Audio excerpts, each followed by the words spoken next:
Peut-être un petit point des troupes là, comme il y a eu la trêve internationale. Bah, je les ai pas récupérés encore, ils arrivent là, donc on va faire le point avec eux. Ouais, ils sont rentrés hier soir, Jeudi, oui. ils ont joué mardi, ils sont rentrés mercredi, pour certains mercredi soir tard. Donc première séance avec nous, ils ont vu les kinés pour certains ce matin, D'accord. pour faire un peu de récup, mais ils sont à J+2 de leur match, à peine, parce qu'ils ont joué le soir.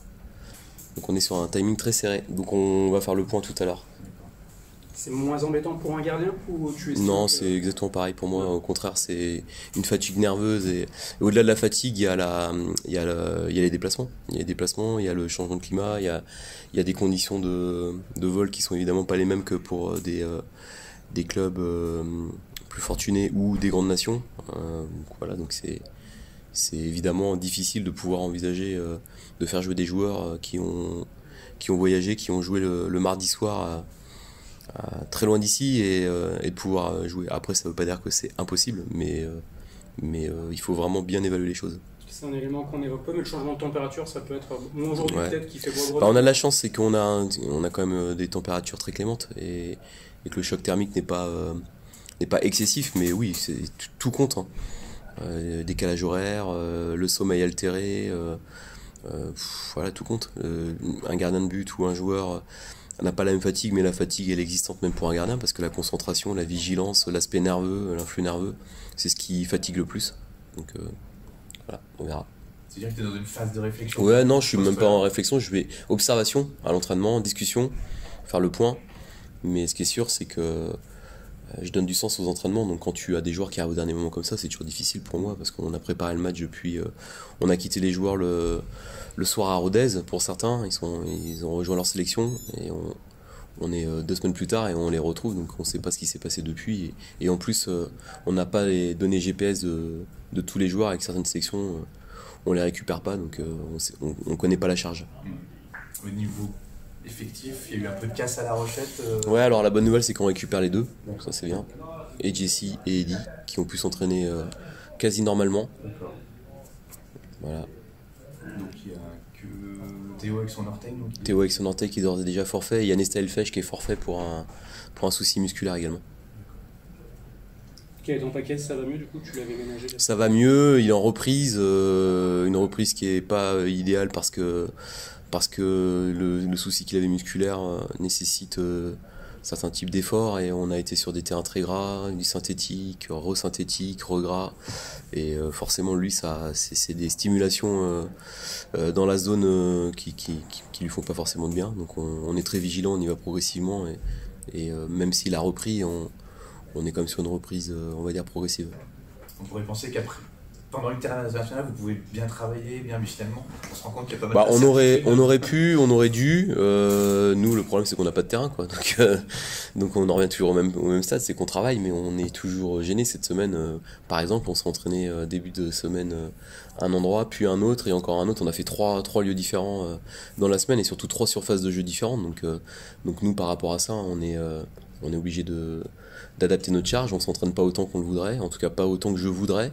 On fait pas les choses qu'on souhaiterait. Hier, par exemple, on a fait une séance très très très légère parce qu'on était sur synthétique qui date d'un autre temps. Donc là, on va aller encore sur synthétique, veille de match. Ouais, parce qu'il n'est pas tracé là. Non, il est fermé, on peut pas l'utiliser. Ah, carrément. Stijovic, quand on est allé, on a eu une blessure et 3 alertes. Donc bon, voilà, c'est comme ça. C'est celui du Vercors, hein, qui est juste à côté. Il a l'air quand même de progresser. Vous n'êtes pas allé dessus. D'accord. Ouais, c'est vu. Visuellement, Ouais, je me suis fait la même remarque, il était beaucoup plus beau, mais Oui. ça pousse. Mais non, il y a les mêmes problèmes il est pas fourni, il y a du sable partout. Et voilà, c'est pour ça qu'on le laisse d'ailleurs. C'est pour qu'il remédie à ça. On espère que le temps qu'on leur accorde va nous être profitable à tous. C'est la 2e semaine complète où on va pas dessus. Ça fera 3 avec celle de la semaine prochaine. On espère que ça sera utile pour la suite. En attendant, faut gérer. Maintenant, faut gérer. Les matchs n'attendent pas, les blessures, franchement, les conditions d'entraînement, elles sont problématiques pour une équipe qui évolue en Ligue 2 au mois d'octobre, alors qu'on a un climat juste parfait. Donc c'est vrai que ça rajoute au contexte. Maintenant, comme je dis aux joueurs, il faut se servir de ça pour faire front et être résilient et montrer beaucoup de personnalité et pas s'apitoyer sur notre sort. Mais c'est vrai que c'est pas idéal. Là, c'est un gros défi qui s'annonce face à vous. Voilà, Metz, c'est une grosse cylindrée de ce championnat. Ouais, c'est une grosse cylindrée avec d'autres, hein, mais ça fait partie des grosses cylindrées. Elle a la culture de la réaccession après être descendue, elle sait le faire. Elle a des bases très solides qui lui permettent d'amortir ce genre de mésaventures sportives parce qu'elle a des joueurs qui sont toujours je vais dire en relais de ceux qui partent, avec des nouveaux talents qui apparaissent, émergents, soit de leur académie au Sénégal, soit en interne, soit du recrutement, mais ils ont une équipe qui est encore une très belle équipe cette année, avec un mélange de futurs très bons joueurs, qui sont déjà des très bons joueurs, accompagnés par les Hein, les Deminguet, les Stambouli, les Traoré, Oukidja, Elisor, enfin voilà, c'est une équipe qui est udole, mélange d'expérience et de jeunes en devenir. Est-ce que vous le prenez un petit peu comme un test? Parce que pour l'instant, notamment au Stade des Alpes, vous avez affronté des équipes qui parfois étaient dans des périodes délicates. Caen est venu en n'ayant pas encore gagné. Clermont était aussi dans un moment difficile. Là, c'est une grosse équipe qui tourne. Non, pour moi, il n'y a pas de différence. Il y a une différence, chaque équipe est différente. Je suis pas sûr que ce soit plus dur de recevoir. Alors tout est dur, hein. Ce que je veux dire, c'est que c'est aussi dur d'aller à Rodez, en tout cas pour nous. Pour notre équipe à nous, il y en a pour qui ça se passe mieux. Metz, par exemple, est allé gagner là-bas. Voilà, c'est un autre challenge, un autre défi. C'est une équipe qui sera à coup sûr dans le top 5, ou 4, 3, 2, 1, je sais pas, mais top 5, je pense, sans trop m'aventurer. Après, le foot reste le foot, hein. Il peut y avoir des choses qu'on n'anticipe pas, mais en tout cas, ils ont toutes les qualités pour l'être. Donc pour nous, on est encore une fois outsider. C'était le cas avant Caen, même s'ils n'avaient pas gagné. C'était le cas avant Clermont, on l'est encore. Ça nous convient bien pour l'instant d'être dans cette peau-là, parce que lorsqu'on a été plutôt dans la peau d'une équipe qui devait imposer notre jeu à l'extérieur, on a eu plus de mal. Voilà, mais demain, on joue une belle équipe du championnat, ça suffit à notre motivation. On n'a pas besoin de se chercher d'autres motivations. On est content de pouvoir jouer ce genre de match et en plus de les recevoir. C'est bien pour nous, c'est bien pour notre public. Dans les noms que tu as grainés, tu as cité ce qui pourrait être leur milieu de terrain, Deminguet, Hein et Stambouli. Est-ce que ça pourrait être une des clés, justement, voilà, le contrôle du ballon, la récupération du ballon face à des joueurs dont on connaît le talent, la technique? C'est une équipe qui base son jeu sur effectivement une capacité à tenir la balle, avec on va dire un niveau de maîtrise technique collective et individuelle au-dessus de la ligue, hein. C'est clairement une équipe qui a des arguments techniques, mais il y a aussi Sabali, il y a aussi Yalo, il y a un jeune qui n'est pas encore très connu, mais qui sera un très très très très bon joueur, Diallo.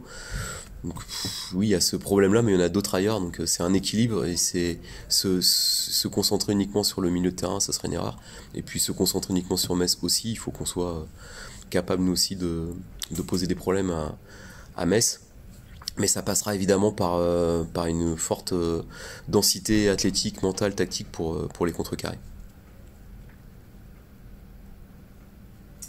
Tu disais, vos résultats, pas vos performances, mais à l'extérieur, vous obligent, pour rester quand même dans le bon wagon, à chaque fois à gagner à domicile, quoi. Est-ce que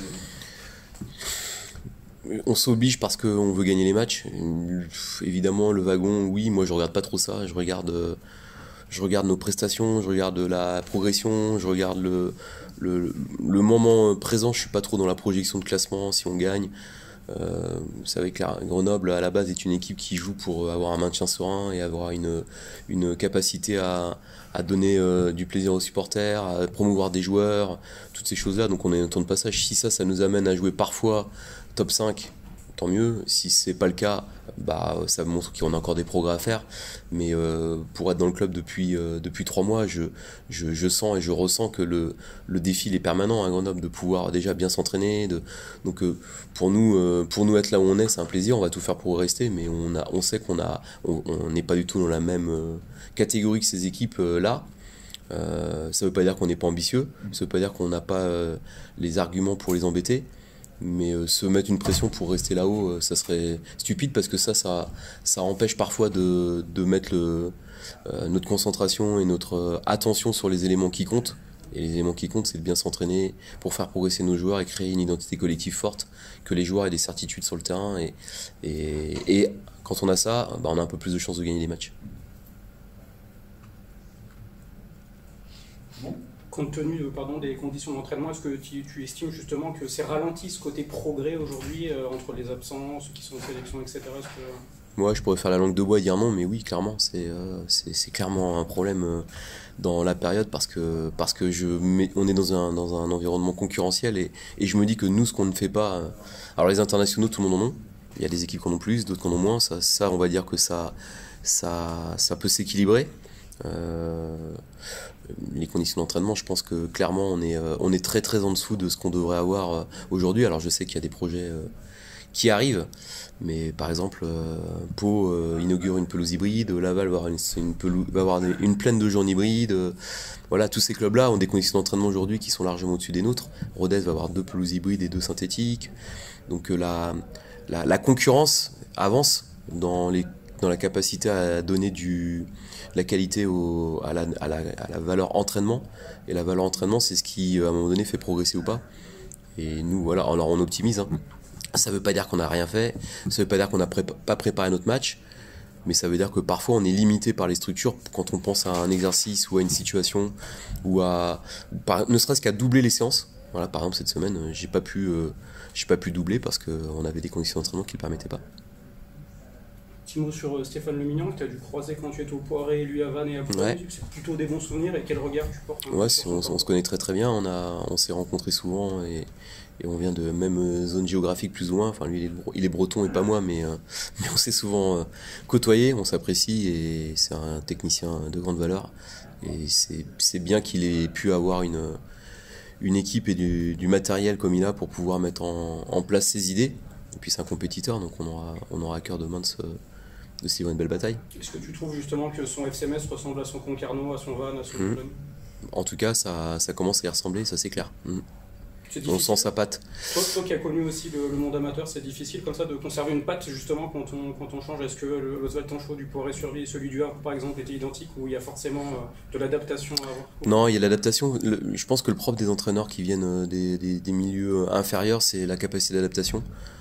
Tu peux pas en amateur être dogmatique ou te dire que tu ne joueras que d'une certaine façon parce que tu fais avec les joueurs que tu as et tu dois les intéresser et obtenir des résultats avec des joueurs. Donc déjà tu prends un peu plus soin, je pense, de tes joueurs parce que tu sais que c'est au final c'est ce qui compte et tu dois tout en ayant des idées fortes, une philosophie de jeu, parfois t'adapter à ce que tu as.